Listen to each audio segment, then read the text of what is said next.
Olá a todos, bem-vindos a mais uma cápsula de Direito Imobiliário. Sou Carlos Gabriel Feijó de Lima, secretário-geral da Comissão Especial de Direito Urbanístico e Direito Imobiliário. E hoje nós vamos debater um tema, acho que como todos os temas que a gente tem debatido aqui no Cápsulas, um tema também bastante espinhoso e que está sofrendo grandes mudanças em função da pandemia, que é a corretagem imobiliária ou a intermediação imobiliária. E para falar com esse tema com a gente, nós temos o Antônio Augusto Pires, que graciosamente aceitou o nosso convite. Ele é membro da nossa comissão e é um advogado experimentadíssimo nessa área de intermediação imobiliária. Antônio, obrigado aí por participar. Fala um pouquinho de você para a gente, por favor. Olá a todos. Bom, meu nome é Antônio Augusto Pires Gonçalves Filho, sou advogado formado há 26 anos, inscrito na OAB. Há mais de 20 anos, a minha atuação é essencialmente assessorando empresas do mercado imobiliário, na parte mesmo de consultoria, específica de consultoria, empresas intermediadoras ou construtoras, fazendo e acompanhando a transação imobiliária em si. Obrigado aí pelo convite, obrigado a todos, e é uma grande honra fazer parte dessa gravação. Legal. Bom, vamos lá, Antônio. Acho que a dúvida que todo mundo, a questão que todo mundo levanta primeiro, e que nós temos feito assim quase como um padrão aqui no nosso diálogos, nas nossas cápsulas de direito imobiliário, é exatamente a questão de quais são os desafios que você, um profissional atuante da área, identifica para a intermediação imobiliária, para a corretagem imobiliária durante esse período de pandemia. Quais seriam esses desafios? Bom, especificamente nessa época, a gente tem aquilo que a gente tem proibido aquilo que de mais essencial é a transação imobiliária, a visitação do imóvel. Isso hoje em dia tem que ser feito de uma outra forma. Então, a gente tem um impedimento à visitação, a gente tem um impedimento à reunião de partes, há um impedimento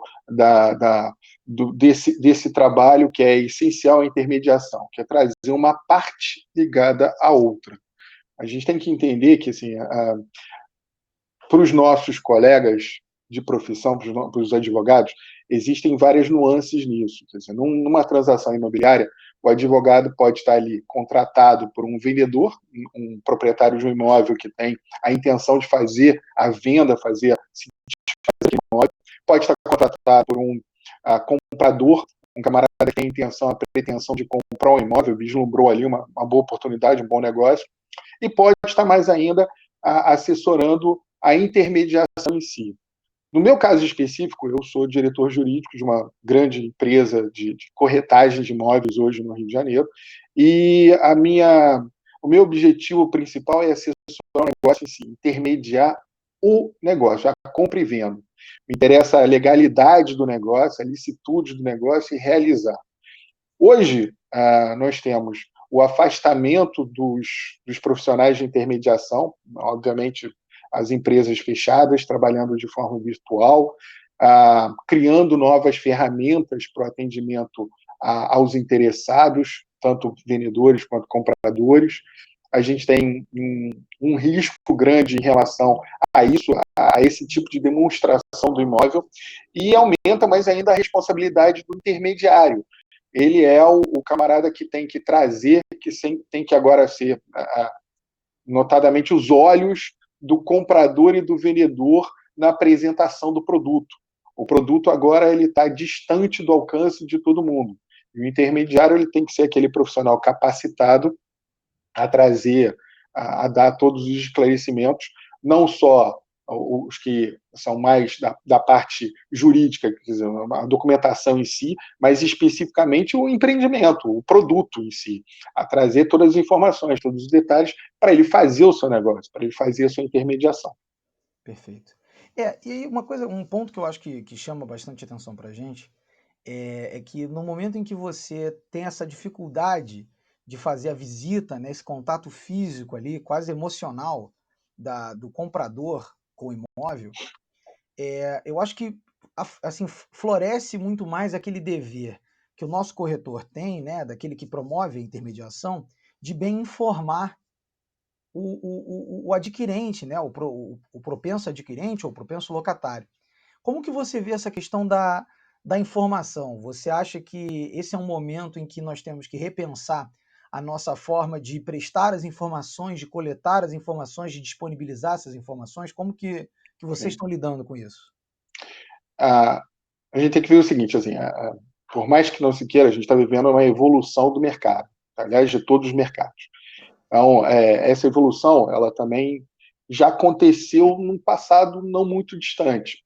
Para entender, por exemplo, o que é a apresentação do imóvel. A primeira apresentação de um imóvel, estamos falando aqui especificamente de um imóvel. A primeira apresentação, há 20 anos atrás, era um anúncio publicado num classificado de jornal com 20 palavras.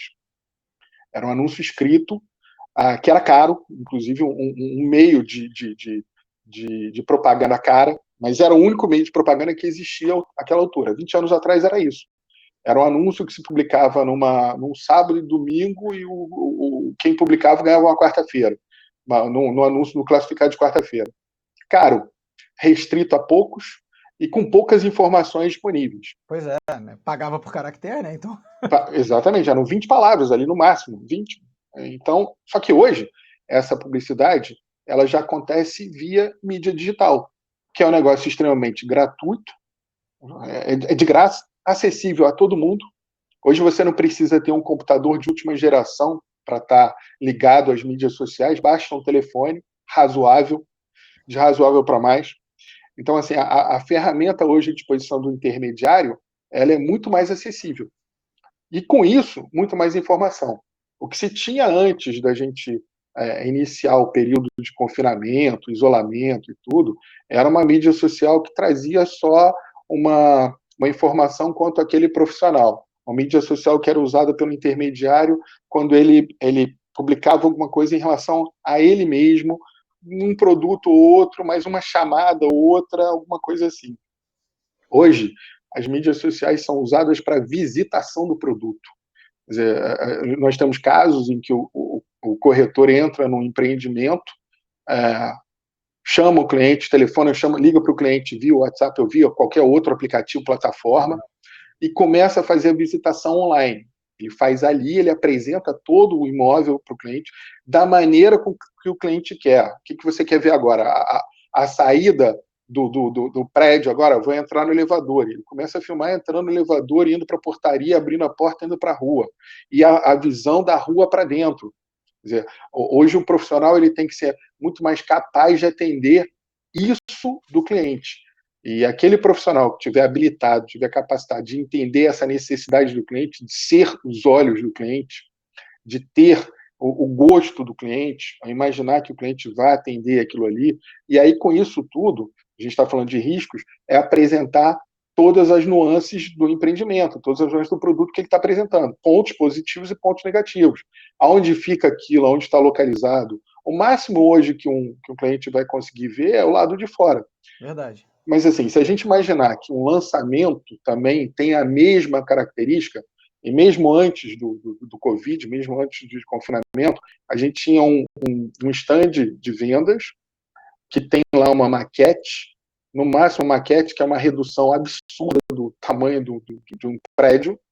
A gente tem plantas impressas, e nada em 3D ou em 4, não tem nada, é planta impressa meramente no papel. E que não é todo mundo que sabe ler, né? A planta, não é todo mundo que... da pessoa, não sabe ler a planta. Se você imaginar que aquilo ali tem aspectos técnicos, né, dentro daquilo ali, qual é a metragem de um apartamento? Para quem não faz ideia, 200 metros, 250 metros é a mesma coisa. Não é, na verdade. A disponibilidade, a disposição dos quartos, a disposição do que é, quando ele é voltado para um lado, para outro, tem uma vista, outro, um lançamento, ele não tem a visão de absolutamente nada, não está nem construído, não tem nada, está no chão. Então, assim, o corretor, ele sempre agiu informando e dando essas características do produto que o cliente queria comprar, dessa visão. E hoje, mais ainda. Eu só acho que hoje a gente está mais atualizado. Eu acho que hoje o corretor tem à sua disposição essas ferramentas, muitas outras aqui que a gente pode citar, e que está ali pronta para que ele use e passe a informação. De novo, isso traz aí uma certa diferença no mercado que a gente vai ter no final. Quer dizer, essa visitação virtual, nós temos a certeza de que ela não vai parar pós-confinamento. Ela vai continuar, porque isso vai dar uma acessibilidade maior, vai dar uma abrangência maior de mercado.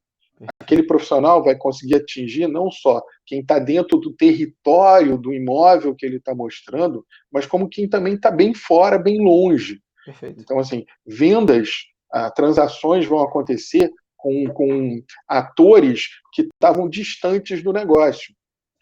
Você pode ter um comprador em outro país ou bem mais distante, que ele vai estar pronto para aquilo ali, porque vai ser a forma dele visitar o imóvel. E ali a forma vai atingir de igual jeito ele ou o comprador que está aqui. Então ele vai ter a mesma percepção do produto. Vai se tornar uma experiência, como é em qualquer outro mercado bem avançado, de alta tecnologia. Não se fala mais a simples compra do negócio, é a experiência de você passar por aquilo ali até você realizar a compra. A gente entende que, por conta disso também, é certo que o mercado vai estar mais restrito a profissionais mais capacitados, ou mais estruturados, ou mais assessorados. E aí eu acho que entram os nossos colegas aqui, advogados, que militam dentro desse mercado. Que eles estejam prontos para atender esse corretor ou esse profissional que está ali precisando mais ainda de assessoria, mais ainda de ajuda. Se a gente imaginar que ele se tornou um profissional melhor porque está usando a tecnologia, está usando ferramentas modernas para poder fazer o seu negócio, ele também vai precisar de quem seja ágil e que tenha também noção ou entendimento dessa tecnologia para poder assessorar ele do ponto de vista jurídico. Legal. Bom, então já que a gente falou da atuação do advogado, né? Eu acho que isso leva a uma pergunta óbvia que o advogado, ele, em muitos casos, especialmente na atividade consultiva, né? Ele é um verificador de riscos e mitigador de riscos. Né?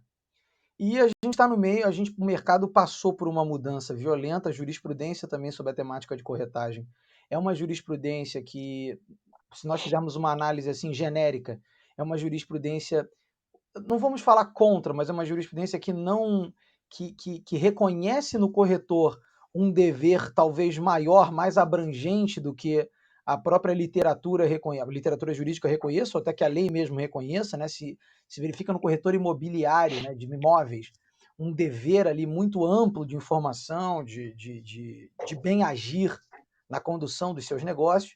E aí a pergunta que eu faço é a seguinte: quais são os riscos que você identifica para a corretagem imobiliária daqui em diante, pós-pandemia, né? Quais são os novos riscos, ou se os riscos antigos retornam? Como que fica essa situação para o corretor? O corretor vai ter que estar cada vez mais preparado. Eu acho que agora ele não é mais um simples apresentador de imóveis. Ele vai. O que a gente falou aqui até agora foi a apresentação de imóvel, mas não é só isso. Ele vai ter que estar cada vez mais pronto para assessorar o financiamento para a compra do imóvel, até porque a gente está falando de um mercado onde o financiamento imobiliário e financiamento bancário ele atinge uma grande parcela das transações. Então, o corretor ele pode não é um profissional da área financeira, mas ele tem que entender o mínimo, acompanhar o mínimo do financiamento do seu cliente. Juros simples e Atender, juros compostos, pelo menos, tem que estar ali na ponta da língua. tem que saber fazer a conta e Pelo apresentar menos isso. isso. Ou saber até quais são os bancos que trabalham com que regras, que taxas, o que o cliente dele pode usar, o FGTS, sacar o FGTS para aquele imóvel ou não, quais são as regras mínimas para o negócio. Eu entendo que sim, ele não é um agente financeiro, entendo que o corretor não é um especialista do negócio. Então, tem lá o banco que é o responsável por isso, ok, mas ele tem que saber pelo menos conduzir o cliente a determinada contratação ou não. Então, assim, eu acho que cada vez mais o corretor vai ter esse risco em si, o risco objetivo da informação que ele está prestando. Se aquele imóvel ali tem a capacidade de ser transacionado, se aquele imóvel ali corresponde, se cabe dentro dele aquele tipo de transação que está sendo feita. Dependendo do tipo de proposta financeira, qual é a melhor alternativa jurídica para o negócio. O corretor é responsável por isso, eu entendo que sim. Entendo que com isso o corretor avulso vai ficar mais distante desse negócio, ele vai precisar cada vez mais de um assessor ou uma estrutura de uma empresa, de uma imobiliária. Isso vai acabar vindo mais, quer dizer, o mercado vai se fechar mais ainda em empresas do que em corretores autônomos, em que pese a tecnologia é barata para o corretor autônomo, mas o tipo de informação e o grau de comprometimento dele vai fazer com que cada vez mais ele se volte a uma grande empresa, uma grande estrutura que vai dar todo esse suporte a ele, a função dele. A gente tem que entender que o corretor é essencialmente autônomo, né? Ele, segundo a própria regra do Cresce, segundo a legislação hoje vigente, ele é um profissional autônomo que ele pode se associar a uma empresa ou outra. Exatamente. Então, ele é um profissional autônomo, ele faz o trabalho dele, ele faz o atendimento dele, mas ele precisa, para dar o bom resultado, de ter uma assessoria, de ter um suporte. E aí esse suporte vai vir através de uma grande empresa. Então, sim, eu acredito que esse seja um dos grandes riscos, além de toda a informação que ele presta do produto em si, além de toda a informação que ele presta de todo o marketing que foi feito em cima daquilo ali, da localização, de tudo que está em volta do imóvel. Hoje, se o cliente não consegue visitar fisicamente, ele vai ter que ter essa informação certa e de maneira confiável. A gente está falando de uma operação imobiliária, a gente tem que entender que ela é burocrática. A gente está falando de certidões, a gente está falando de forma prescrita em lei, não é qualquer contrato, não é qualquer acerto assinado aqui, recibo que fica valendo, quer dizer, tem um mínimo disso. Então, isso não é acessível a uma pessoa qualquer, quer dizer, um camarada, um comprador, um vendedor, que sejam ali médicos, dentistas, ele não tem conhecimento, não tem acesso àquelas informações. O corretor tem que ter um mínimo desse conhecimento, um mínimo de traduzir essas informações. E aí dá com isso o bom atendimento ao cliente, não só na visitação, mas no processo todo. Hoje a gente tem um processo digital. Hoje a gente tem aí meios digitais da assinatura, desde de um recibo de sinal até, no final, a escritura mesmo decorrente daquele negócio e o próprio registro. Perfeito. Então, assim, isso são aspectos do negócio que dependem de um bom profissional, dependem de conhecimento, de informação. Legal. Um ponto que eu fico assim pensando, né, a todo tempo, e aí já pensando como advogado que também assessora imobiliárias, né? É, eu percebo muito que durante a pandemia nós vamos ter um número grande de desistências de compra fundamentadas nessa falta da visita, ou seja, o cara vai tentar se servir dessa falta de visita para argumentar assim, olha, eu não sabia muito bem o que era, quero desistir. E a gente sabe muito bem que essas regras de desistência de compras, o corretor fica em muitos cenários um pouco vendido, né? Ele não sabe se recebe, se não recebe, de quem cobrar, como cobrar. O que você acha desse risco? Esse risco é um risco real? Ele pode ser mitigado? Não pode? Bom, mitigado ao longo diante da informação que o corretor presta. Se o corretor conseguir provar que prestou informação suficiente à parte, independente da visita física do imóvel, ele vai ter que ter essa prova. Então, eu acho que cada vez mais o profissional vai ter que se municiar de meios de provar que ele prestou informação, sim. Não houve visita física porque realmente não podia, por uma ordem de confinamento, de isolamento, mas foi apresentado sim, está aqui a prova de que foi apresentado à parte toda a informação sobre o empreendimento, toda a informação que ele podia ter. A questão da visitação, a gente volta. A visitação ela é um ponto do negócio, mas no lançamento, por exemplo, que não tem empreendimento, não tem visitação. Então, Verdade. assim, não é. Acredito que a falta da visitação não vai ser tão impactante assim no negócio. A Perfeito. gente tem, sim, a gente tem outros impactos hoje, financeiro, a entrega da obra, o atraso, algumas obras paradas por conta do confinamento, que pese, não há nem ordem para isso. Até o fechamento do negócio em tempos de pandemia e uma alegação posterior de, ó, não tem como pagar, não tem como honrar aquele compromisso porque a pandemia produziu um efeito assim, assado. Como é que fica aquele ponto fundamental da corretagem, que é aquela ideia de que o corretor ele faz jus à sua remuneração, não porque a venda se conclui propriamente dito, mas porque ele conclui a aproximação. Você consegue É, discorrer um pouquinho sobre isso? Atividade de meio ou atividade de fim. A grande discussão que se tem nisso. Pois é. O STJ chegou a se pronunciar a respeito da atividade de fim, que era uma obrigação do corretor atender até o final, atender à realização do negócio em si. Vamos lá, eu acho que há uma grande discussão nisso, acho até saudável que se discuta, mas a gente não pode entender que o corretor ele se presta inicialmente a uma ligação entre alguém que quer comprar um imóvel e alguém que quer vender um imóvel, e ele prestando todas as informações dele ali. Eu entendo que se o desfazimento do negócio, a não realização lá na frente, não se deu por uma falha do corretor ou ato do corretor, a comissão dele é devida, se contratada e se assinada e se houve a prova do início do negócio. Acho que Exato. o mais essencial é você provar que o negócio realmente se fez, ele se iniciou. Numa venda de um avulso, de um apartamento que está pronto, uma casa que está pronta, uma loja que está pronta e tal, para alguém, uma pessoa física vendendo para outra pessoa física, tem que haver ali uma prova documental de que o corretor ele era autorizado a transacionar aquele imóvel por quem deveria, por quem vai vendê-lo, pela pessoa certa. Ele fez efetivamente a apresentação do imóvel, ele fez a apresentação do imóvel, e ele participou da transação em si.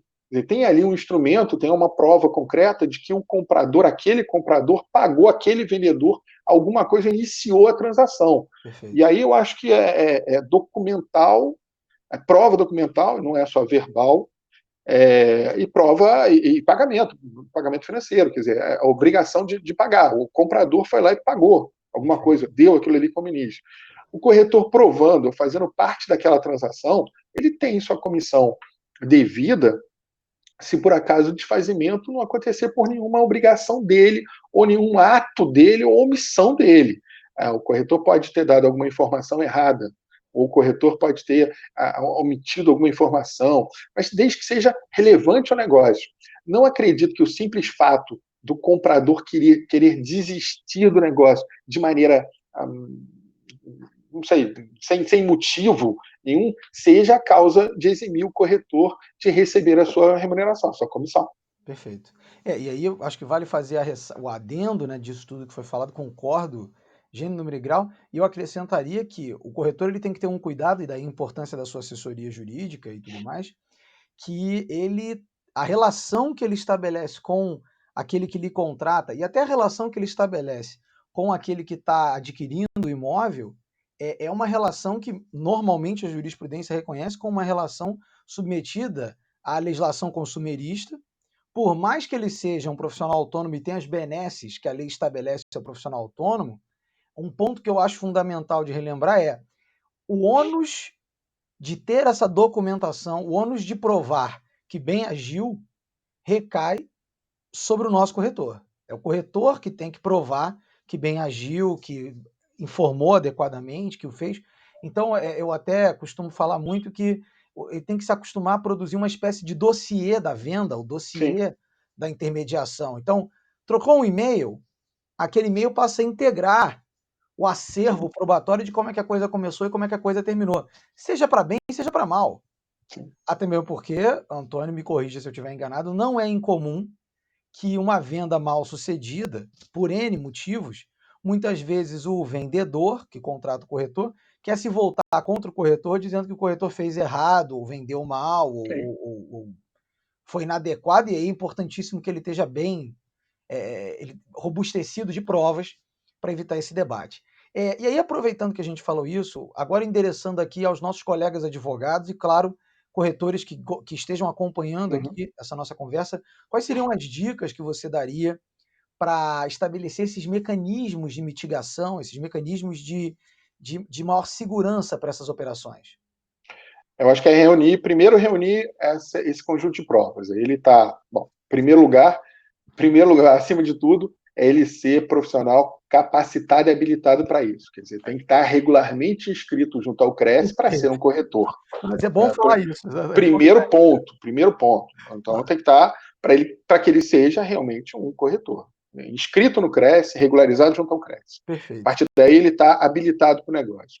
E aí ele começa a juntar a prova de que ele está autorizado por quem é o proprietário do imóvel, a fazer visitação, a promover a publicidade em relação à venda em si. Ele tem que ter uma autorização, uma demonstração de que aquele proprietário, aquele vendedor, tinha a intenção de vender e contratou e pediu o auxílio técnico e profissional daquela pessoa, daquele profissional, daquele corretor.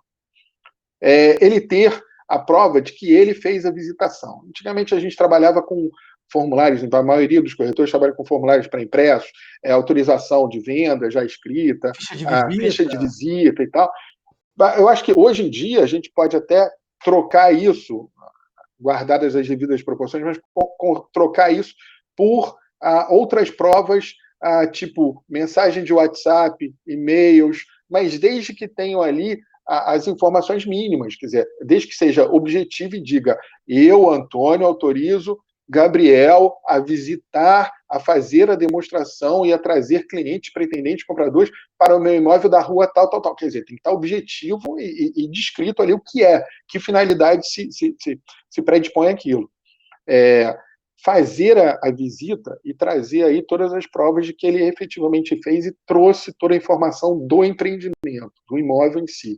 Participar e atender as partes, aí acho que os dois, nas suas necessidades. Ao vendedor da documentação que ele precisa para se apresentar como idôneo e apto a fazer aquela venda. Não é só o imóvel que tem que ser possível a venda. O vendedor tem que estar apto também, capaz de fazer a venda, aquele conjunto todo de certidões. Assessorar o comprador em relação à forma mais segura de se fazer o negócio. Qual é o tipo de transação? Ele vai pagar financiado? Como é que é isso? Como é que é a forma de pagamento? Paga como?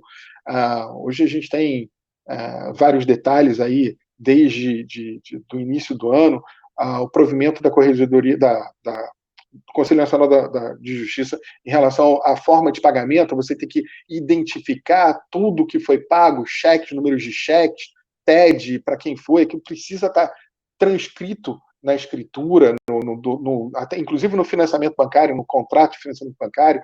Então, o corretor tem que dar essa orientação, o intermediário tem que dar essa orientação às partes, para consigam ter a prova daquilo ali. Acompanhar a assinatura desses instrumentos. E aí ter a certeza de que são as pessoas. Vamos começar a falar agora em assinatura virtual, assinatura digital, ele ter a prova de que está mandando o documento para quem realmente é o vendedor, que assine ali como vendedor, para mandando para o comprador que assine, realmente é a pessoa. Quer dizer, ele, o corretor, ele é que vai dar a prova, amanhã ou depois de uma discussão, até, imagino eu, uma discussão de uma escritura assinada virtualmente, ele, corretor, é uma parte essencial para dar prova de que aquele ali realmente era o vendedor. Hoje os cartórios, os notários podem fazer uma escritura através de videoconferência e arquivar aquilo ali.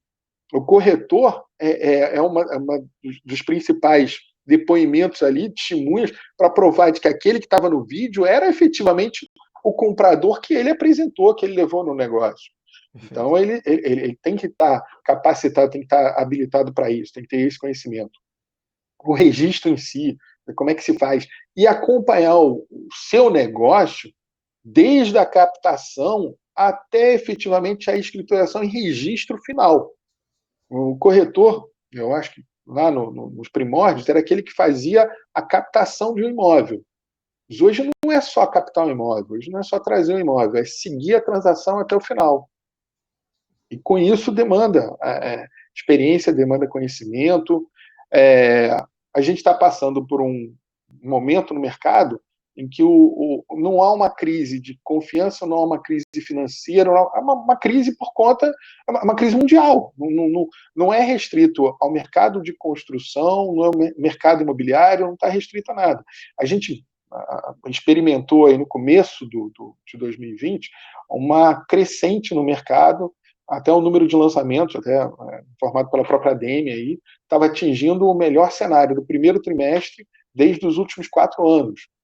E agora houve uma parada abrupta. Não houve nenhuma... Podemos dizer nem que diminuiu, simplesmente parou. E isso tende a melhorar. Há uma retomada no mercado. Esse mês, final do mês de abril e já agora apontando para o início de maio, vai haver uma retomada nisso tudo. Mas vai haver uma retomada com todo o cuidado, com toda a cautela em relação a esses riscos, aos riscos de saúde em si e aos riscos jurídicos que impactam esse negócio. Então, o corretor tem que estar realmente pronto para atender o seu mercado, novo mercado. Perfeito, perfeito. Antônio, queria te agradecer aí a sua participação. Acho que foi bastante elucidativo, a conversa fluiu bem. Vou passar a palavra para você para fazer as suas considerações finais e a gente encerrar aqui nossa cápsula de direito imobiliário. Eu que agradeço o convite, é um privilégio. Estou à disposição dos nossos colegas para a gente discutir sobre essa nova forma de atendimento. Desejo muito bons negócios para todos. Que eu tenho certeza que o mercado imobiliário vai trazer aí aos advogados, eu acho que um novo patamar, uma expectativa de bons negócios, não só do ponto de vista das transações, mas, como você pontuou ao longo do tempo aqui, algumas dúvidas e algumas que vão, amanhã ou depois, gerar ações, gerar medidas judiciais, discussões que vão impactar o nosso tribunal. Então, eu acho que os advogados que militam nessa área devem ficar atentos aí para esse desenrolar, que certamente vai ser muito produtivo para todo mundo. Assim espero. Legal. Bom, gente, muito obrigado pela audiência de vocês. Esse formato aqui das cápsulas de direito imobiliário são um esforço da nossa comissão, presidida pelo José Ricardo Pereira Lira, de tentar vencer o isolamento, então superar os desafios do isolamento, que é um mal, mas é um mal necessário, né? Todos nós temos que estar unidos aqui para tentar superar essa pandemia e retomar a normalidade das coisas, se é que a gente vai retomar a normalidade, né? Debatemos agora que tudo vai mudar daqui para frente. Eu agradeço mais uma vez a audiência e até a próxima cápsula de Direito Imobiliário.